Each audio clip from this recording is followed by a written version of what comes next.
और सुबह 8 बजे से काउंटिंग शुरू हो जाएगी। 12 जिला मुख्यालय में मतगणना होगी।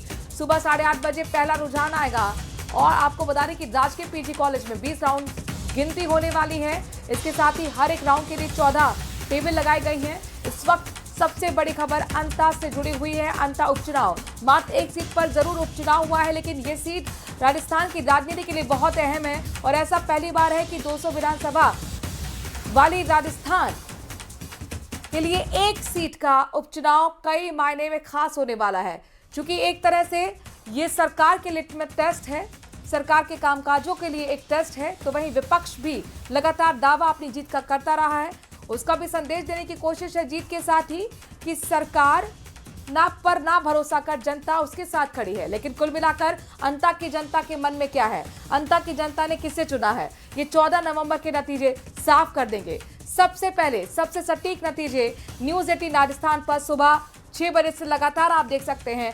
पहला रुझान 8:30 बजे आएगा। जी हां, सबसे पहले पोस्टल बैलेट की गिनती होती है, उसके बाद ईवीएम में जो वोट पड़ते हैं उसकी गिनती होती है। 3 लेयर यहां पर आपको बता दें कि स्ट्रांग रूम की सुरक्षा की गई है और सुरक्षा में तमाम जो केंद्रीय पुलिस बल है वो तैनात होता है, राज्य पुलिस बल तैनात होती है। और 3 लेयर सुरक्षा के बीच किस तरह की तैयारी कल काउंटिंग को लेकर है, हम सीधे विपिन का रुख कर रहे हैं। अंता से लाइव हमारे संवाददाता जुड़ गए हैं। आज की रात बहुत मुश्किल है तमाम 15 उम्मीदवारों के लिए, क्योंकि उनकी किस्मत का फैसला, भाग्य का फैसला ईवीएम में जो कैद है उसका पिटारा खुलने वाला है। तो जाहिर तौर पर अब सवाल यही है कि किसकी जीत किसकी हार, लेकिन उसके लिए हमें कल तक का इंतजार करना होगा। सुरक्षा की अगर हम बात करते हैं, काउंटिंग की तैयारियों की अगर हम बात करते हैं, तो विपिन किस तरह की तैयारियां आप देख पा रहे हैं? बिल्कुल, ये जो रात है सभी प्रत्याशियों की धड़कनें बढ़ी हुई इस वक्त, और साथ ही उनके समर्थकों के भी, जिन्होंने जी तोड़ दिन रात मेहनत की, और साथ ही राजस्थान के दिग्गज नेताओं की, जिन्होंने यहाँ रैलियां निकाली, विशाल सभाएं की, रोड शो किया, सभी के लिए जो है ये रात उनकी धड़कनें बढ़ाए हुए है।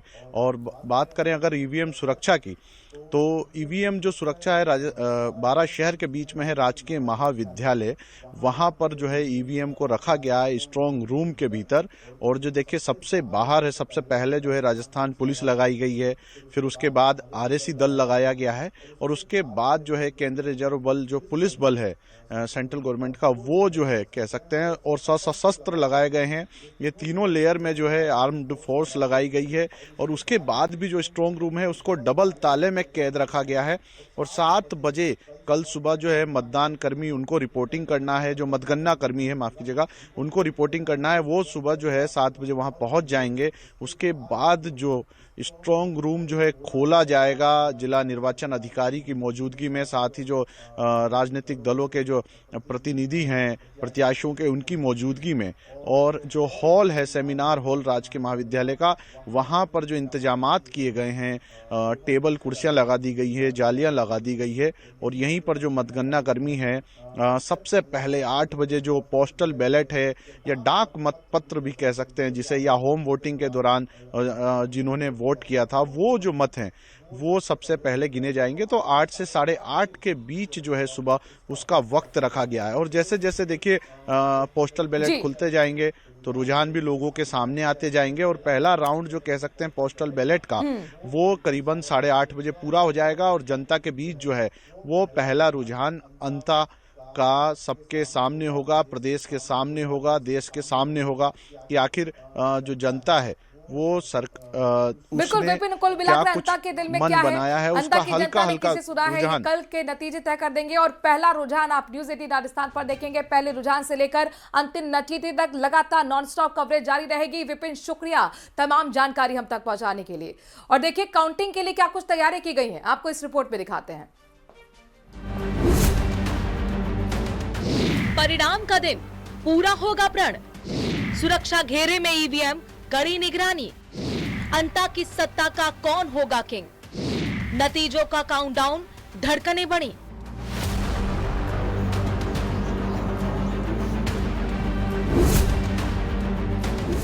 अंता उपचुनाव में रिकॉर्ड वोटिंग के बाद अब सभी की निगाहें परिणामों पर है।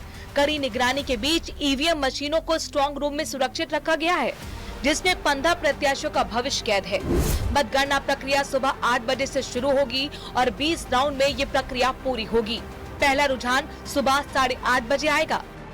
हर राउंड की काउंटिंग के लिए 14 टेबल लगाई जाएंगी, जिससे प्रक्रिया पारदर्शी और व्यवस्थित रहे। ये पूरी प्रक्रिया राजकीय पीजी महाविद्यालय के सेमिनार हॉल में होगी। सीसीटीवी के जरिए इसकी कड़ी निगरानी की जाएगी। उम्मीदवारों के एजेंट को भी निगरानी की अनुमति दी जाएगी, लेकिन सख्त नियमों के साथ। रुझान वो जनता के सामने होगा। फिलहाल जो है पूरी तरह मुस्तैद है। यहाँ देख सकते हैं पुलिस के जवान हो, चाहे सेना के जवान हो, चाहे आरएसी के हो, चप्पे चप्पे पर जो यहाँ सुरक्षा व्यवस्था लगाई गई है। जो स्ट्रांग रूम है वहाँ भी उसको भी डबल तालों में लॉक रखा गया है। वहाँ पर भी सशस्त्र जो बल है वो तैनात किया गया है। अंता उपचुनाव में 2.25 लाख वोटर्स में से 1,83,099 ने वोटिंग की। इसमें पुरुष मतदाताओं की भागीदारी 82.32%, महिलाओं की 78% और थर्ड जेंडर की 75% रही। कुल 268 मतदान केंद्रों पर वोटिंग हुई, जिनमें से 15 केंद्रों पर 90% से ज्यादा मतदान दर्ज किया गया। सर्वाधिक वोटिंग राजकीय प्राथमिक विद्यालय देवपुरा में 95.24% हुई, जबकि सबसे कम सांकली में सिर्फ 0.14% है। अंता उपचुनाव के इस त्रिकोणीय मुकाबले में सभी की प्रतिष्ठा दांव पर लगी हुई है। अब कुछ ही घंटों में ये साफ हो जाएगा कि आखिर अंता की जनता ने किसे चुना है। न्यूज़ 18 राजस्थान के लिए अंता से विपिन तिवारी की रिपोर्ट।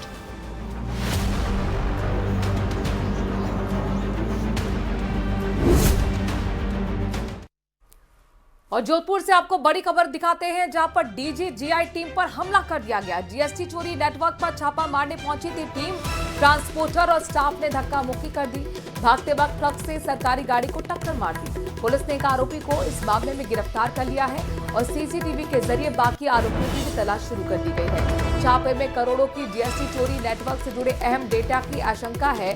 और ये तस्वीरें आप देखिए किस तरीके से जीएसटी चोरी नेटवर्क पर छापा मारने गई टीम पर हमला हो गया। और ज्यादा जानकारी ले रहे हैं चंद्रशेखर, हमारे संवाददाता जुड़ गए हैं। चंद्रशेखर, ये हुआ क्या, जरा बताइए पूरा माजरा। देखिए, डीजीजीआई की जो जयपुर की टीम है वो जीएसटी की जो नेटवर्क चोरी का नेटवर्क जो है उसका भांडाफोड़ करने के लिए जोधपुर पहुंची थी। मासी इलाके में बिश्नोई रोड कैरियर्स नामक जो है दुकान, उसमें उनको संदेह था कि बड़े स्तर पर जीएसटी की चोरी की जा रही है। फर्जी फर्में बनाकर उनके नाम पर जो है जीएसटी चोरी का खेल खेला जा रहा है। जैसे टीम वहां पर पहुंची और कार्रवाई की गई। ट्रांसपोर्टर के स्टाफ में सबसे पहले उनके साथ धक्का मुक्की की और जो कंप्यूटर का सीपीयू उन्होंने सीज किया था वो छीन कर भाग गए। और भागते वक्त जैसे ही सरकारी गाड़ी उनका पीछा कर रही थी तो उसको गाड़ी को टक्कर मारी। इसके चलते एक ऑटो भी जो है उस गाड़ी की चपेट में आ गया। और इसके बाद जब इस मामले की शिकायत जो है बाद में थाने में की गई तो सुनील बिश्नोई नामक आरोपी को पुलिस ने गिरफ्तार किया है और सीसीटीवी फुटेज के आधार पर अन्य आरोपी की तलाश जारी है। जी, बहुत बहुत शुक्रिया चंद्रशेखर, तमाम जानकारी हम तक पहुंचाने के लिए। बात अब राजनीतिक खबरों की कर लेते हैं। पूर्व सीएम अशोक गहलोत ने भजनलाल सरकार पर हमला बोलते हुए खाद की कमी और सीएम के दिल्ली दौरे पर सवाल उठाए हैं। इस पर पलटवार करते हुए यूडीएच मंत्री झाबर सिंह खर्रा ने कहा, अशोक गहलोत के मन मस्तिष्क में 2018 से 2023 का कालखंड छाया हुआ है, जब राजस्थान में बिजली का उत्पादन नहीं था, कोयले की उपलब्धता नहीं थी, लेकिन पिछले 20 महीने में बिजली पर जोरदार काम हुआ है। खाद की उपलब्धता के मामले में देरी हुई है, लेकिन किसानों को खाद मिल रही है। मुख्यमंत्री के दिल्ली जाने से वो प्रदेश के लिए बजट लेकर आते हैं। 2018 से 2023 में के कालखंड में भारत सरकार के विभिन्न कार्यक्रमों के पेटे जितनी धनराशि आई और उनको उन्हें कार्यक्रमों के बजाय, उन योजनाओं के बजाय अन्य योजनाओं में खर्च कर दिया गया। और उसके अलावा हुडको से जिस प्रकार एक ऋण लेने का अनुबंध किया गया था, जब भी कोई नई योजना लॉन्च करते थे हुडको से 100, 200, 500, 1000 करोड़ उस लोन में से राशि प्राप्त करके योजनाएं लॉन्च कर देते और राजस्थान की आर्थिक सेहत बिल्कुल गड़बड़ा गई थी। राजस्थान में वन स्टेट वन इलेक्शन को लेकर सियासी आरोप प्रत्यारोप का दौर हर दिन चल रहा है। कांग्रेस पंचायत और निकाय चुनाव की बदलती तारीख पर प्रदेश सरकार को घेर रही है। पहले दिसंबर फिर जनवरी में चुनाव की बात करने वाली भजनलाल सरकार की मंशा पर भारत निर्वाचन आयोग के SIR कार्यक्रम ने ब्रेक लगा दिया है। अब तमाम परिस्थितियों की देखते हुए सरकार की मंशा नजर आ रही है कि नगर निकाय के चुनाव मई में ही संभव हो। विभिन्न प्रकार के विद्यार्थियों की राजस्थान माध्यमिक शिक्षा बोर्ड, केंद्रीय माध्यमिक शिक्षा बोर्ड, कक्षा 9, 11 और उससे नीचे के विद्यार्थियों की परीक्षाओं का समय रहेगा। और चूंकि निर्वाचन में सर्वाधिक मैन पावर शिक्षा विभाग से ही प्राप्त होता है, तो मुझे ये लगता है कि हम ये चुनाव मई में संभव होते हुए प्रतीत हो रहे हैं। एक बार फिर अंता के रण की करते हैं बात।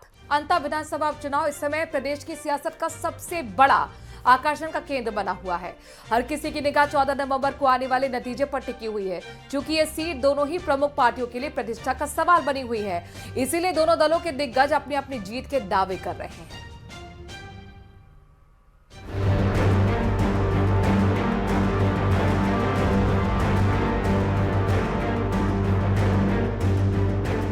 अंता में वोटिंग रही जोरदार।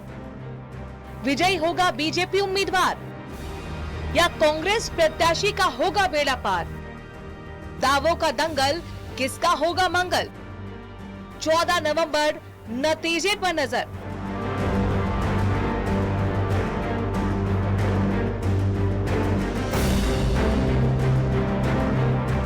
अंता विधानसभा सीट पर हुए उपचुनाव में मतदान के आंकड़ों ने सभी को चौंका दिया।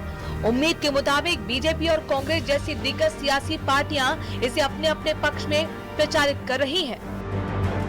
अंत में तो उम्मीद लगती है, मुझे जितनी देखते सर चित्तौड़गढ़ में लगती है, चित्तौड़गढ़ में रिजल्ट आएगा। मैं समझता हूँ अच्छा समाचार सुनने को मिलेगा और कांग्रेस प्रत्याशी अच्छे वोटों से वहाँ से चुनाव जीतेंगे। जी ने, हमारे यशस्वी मुख्यमंत्री भजनलाल जी ने, वहाँ के स्थानीय सांसद राजा दुष्यंत सिंह जी ने, हमारे प्रदेश के अध्यक्ष मदन जी ने और हम सब ने, हमारे मंत्रिपरिषद के साथियों ने उन कार्यकर्ताओं के साथ जुड़कर जो मेहनत की, उसका परिणाम कल आएगा और कमल का फूल खिलेगा। पार्टी जीतेगी कोई भी फाइट में हो। सर नरेश मीणा या प्रमोद जैन? देखो वहाँ 12-13 जने लड़ रहे हैं यार, इसके बारे में क्या कहूँ। मैं ये कह सकता हूँ भारतीय जनता पार्टी जीतेगी। अंता उपचुनाव में मोरपा सुमन, प्रमोद जैन भाया और नरेश मीणा समेत 15 प्रत्याशियों की किस्मत का फैसला होना है। अंता में हुई 80.32% वोटिंग को लेकर जानकार मानते हैं कि बढ़े हुए मतदान प्रतिशत का नरेश मीणा को फायदा हो सकता है। जानकार मानते हैं कि ग्रामीण क्षेत्रों में 85% से अधिक मतदान होना नरेश मीणा पक्ष में नतीजे बता रहा है। लेकिन PCC चीफ गोविंद सिंह डोटासरा खम ठोक रहे हैं कि अंता सीट पर कांग्रेस भारी मतों से चुनाव जीत रही है। यहाँ जो उपचुनाव था, अंता में कांग्रेस पार्टी बहुत अच्छे बहुमत के साथ में जीत रही है, इनका कुछ भी नहीं है। अंता में 80% से ज्यादा हुए मतदान ने बीजेपी और कांग्रेस की चिंता बढ़ा दी है। बढ़ा हुआ मतदान प्रतिशत किसे फायदा देगा, ये सवाल सभी की जुबान पर है। सियासी दल अपने अपने समीकरण लगा रहे हैं। अब 14 नवंबर को ही पता चलेगा बढ़ा मतदान प्रतिशत का फायदा किसे मिलेगा। न्यूज 18 राजस्थान के लिए 12 से विपिन तिवारी की रिपोर्ट।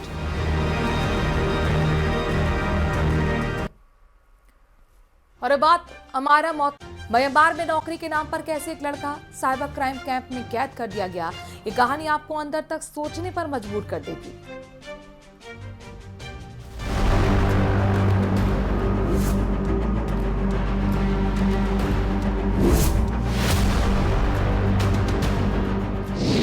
नौकरी के नाम पर बुजुर्गों को ठगने का टारगेट।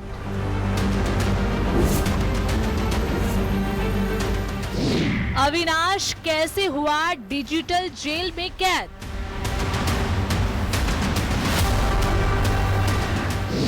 झुंझुनू टू म्यांमार, दर्द की झकझोर देने वाली दास्तां।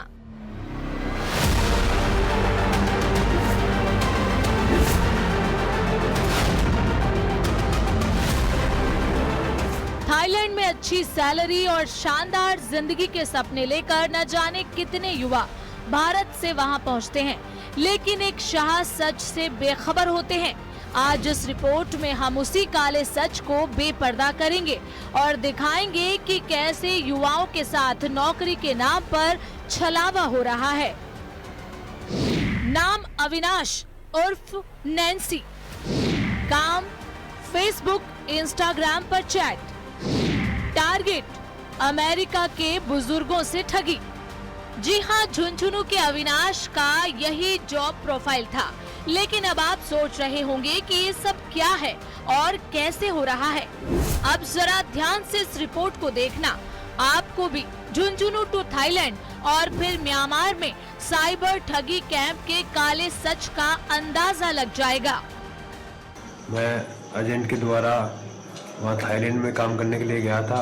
वहाँ से मुझे म्यांमार के लिए डोंकी बनवाकर वहाँ ले गए और वहाँ ले जाकर स्कैमिंग का काम द्वारा करवाया जा रहा था। मुझे 80,000 रुपये प्लस बोनस लगा के 1 लाख रुपये बताया गया। अगर मैंने 1 महीने काम किया, 1 महीने तक मुझे कुछ नहीं मिला।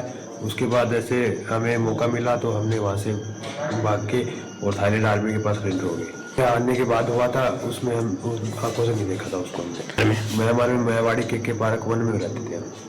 थाईलैंड जाने के बाद पहाड़ों के रास्ते गाड़ियों से और बाइकों से हमें ले जाया गया, क्योंकि उनका प्रेशर होता था हर काम के लिए। ये हमें बता दिया था इसके तो वहाँ हर दिन यूएस सैलरीज के नंबर निकालने होते थे। उनका टारगेट दिया जाता था कि अगर नहीं निकलते हैं तो भी पनिशमेंट हुआ कर दी जाए।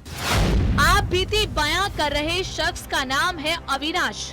अविनाश बीएससी एग्रीकल्चर से ग्रेजुएट है। हाल ही में भारत सरकार के एक स्पेशल ऑपरेशन के तहत म्यांमार थाईलैंड सीमा से छुड़ाए गए करीब 500 भारतीय युवाओं के साथ उसे छुड़ाया गया, लेकिन उसने जो बताया वो दिल को झकझोर देने वाला था। उसने बताया कि कैसे उसकी पहचान छीन ली गई और कैसे उसे अविनाश से नैन्सी बनने पर मजबूर किया गया। अविनाश की माने तो एक एजेंट ने थाईलैंड में बड़ी कंपनी में नौकरी दिलाने का लालच दिया। 80,000 रुपए वेतन और 20,000 रुपए बोनस का वादा किया गया, लेकिन थाईलैंड पहुंचने के बाद उसे डंकी रूट से जंगलों के रास्ते म्यांमार ले जाया गया। म्यांमार पहुंचते ही पासपोर्ट छीन लिया गया। एक बड़े कंपाउंड में उसे बंद कर दिया गया, जहां चारों तरफ हथियार बंद गार्ड थे। वहां से बाहर निकलना लगभग नामुमकिन था। हर युवक को एक नई पहचान दी जाती थी। उससे कहा गया कि अब तुम्हारा नाम नैन्सी है, तुम अमेरिका में रहने वाली युवती हो, तुम्हें फेसबुक और इंस्टाग्राम पर बुजुर्ग अमेरिकियों से बात करनी है। लगभग इंडिया के हजारों लोग फंसे हुए हैं। मेरे लागे साथ में करीब 400 लोग निकल के आए।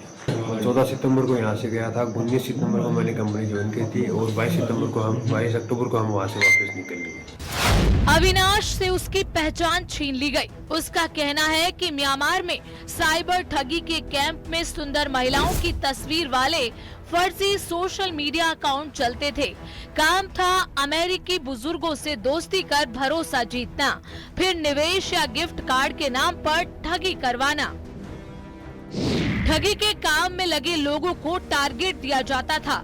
टारगेट पूरा न होने पर करंट से झटके दिए जाते थे, भूखा रखा जाता था। अविनाश ने भी नैन्सी बनकर 1 महीने में 10 लोगों से बात की। 10 में से 3 लोगों से ठगी करने में वो सफल रहा। अविनाश की माने तो भारत ही नहीं बल्कि पाकिस्तान, बांग्लादेश, नाइजीरिया, इथोपिया जैसे देशों के युवक भी ठगी करने पर मजबूर थे। रोज रखा जाता था, कुछ देर के लिए हमें दिया जाता था काम का। घर पे कांटेक्ट हो पाया था वो लिमिटेड समय के लिए था। बांग्लादेश, पाकिस्तान, नाइजीरिया, इथोपिया और केनिया, बहुत से लोगों के लोग थे। अविनाश की ये कहानी एक चेतावनी है उन युवाओं के लिए जो विदेश की चमक में आंखें बंद कर लेते हैं, क्योंकि हर नौकरी के पीछे सफलता नहीं, कभी दर्द भी इंतजार करता है। झुंझुनू से न्यूज़ 18 राजस्थान के लिए कृष्ण सिंह शेखावत की रिपोर्ट।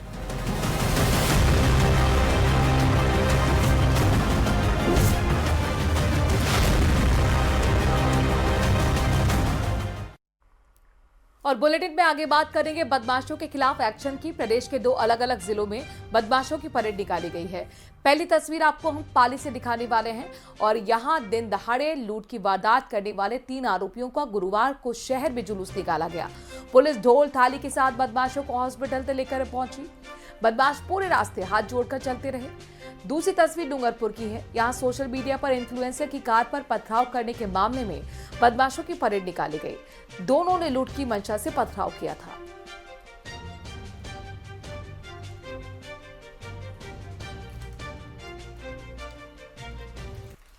उधर अजमेर में बेखौफ चोर ने स्कूटी को निशाना बना लिया। चोर ने महज 30 सेकंड के अंदर स्कूटी में रखे 1,32,000 रुपए पार कर लिए। चोरी की पूरी घटना वहां लगे सीसीटीवी में कैद हो गई। पीड़ित व्यापारी ने क्लॉक टावर थाने में शिकायत दर्ज कराई है।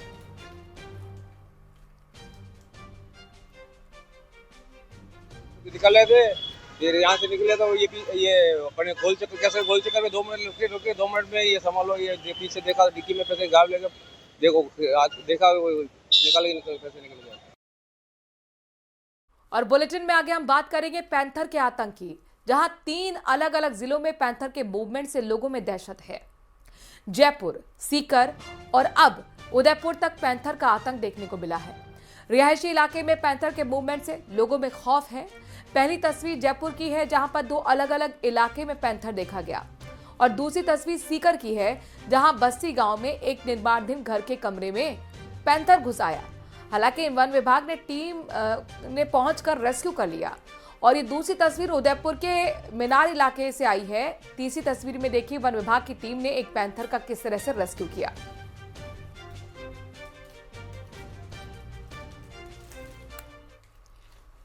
बात खाटू श्याम जी की करते हैं। दरअसल सीकर के खाटू श्याम जी में कानून व्यवस्था और अन्य व्यवस्थाओं को बनाए रखने के लिए बड़ा बदलाव किया गया है। अब रात को मंदिर बंद होने के 1 घंटे बाद बाजार बंद हो जाएंगे। हर दिन मंदिर खुलने के साथ ही बाजार खुलेगा।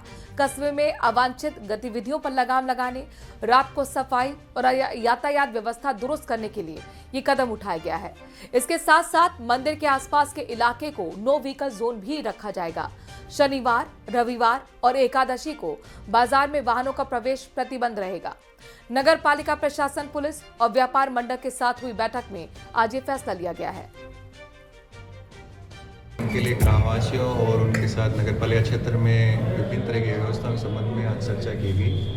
उनमें व्यापार मंडल, टैक्सी यूनियन और जो टैक्सी के साथ ई रिक्शा और ऑटो यूनियन है, उन सबसे बुलाया किया गया कि किस तरीके से जो अव्यवस्था हो रही है, बिना रूट के गाड़ियाँ चल रही हैं, हर कहीं खड़ी हो जाती हैं, उन सब के संबंध में उनके रजिस्ट्रेशन, उनके निर्धारित रूट और उन पे अपन दुकानदारों के साथ में इसके अलावा जो सामने अव्यवस्थाएँ आती हैं कि पार्किंग है, उन सब पे आज चर्चा की गई। हमारा प्रयास ये रहेगा कि जो पेरीफेरी एरिया है, मंदिर का पेरीफेरी एरिया, वो नो व्हीकल जोन रहेगा। तीसरी जो है वो व्यापार मंडल ने भी सहमति दे दी है कि मंदिर जब बंद होगा उसके 1 घंटे बाद